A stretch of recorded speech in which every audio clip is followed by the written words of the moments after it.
I work for the National Library of New Zealand. I'm currently the Program Director of Preservation Research, and we started thinking about digital and the notion of caring for digital in the same way as we've had to traditionally for analogue materials in around about 2000, 2001.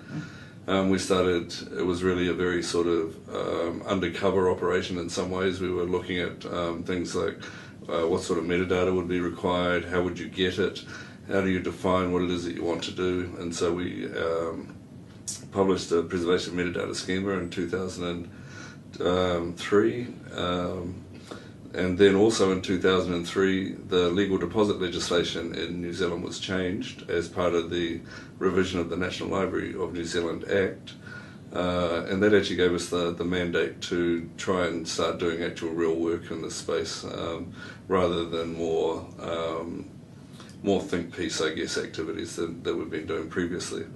So in 2004, sort of following the revision of the Act, we got funding from government, 24 million New Zealand dollars, to start looking at the issue of digital preservation from the National Library of New Zealand's perspective.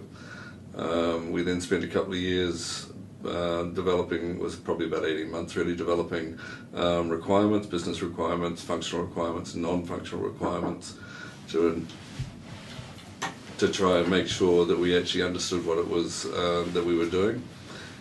We did that on a local basis by trying to pull in everything that we could from the external community, and we did that without input from vendors, because at that stage the domain was so new that we didn't want our activities to be coloured by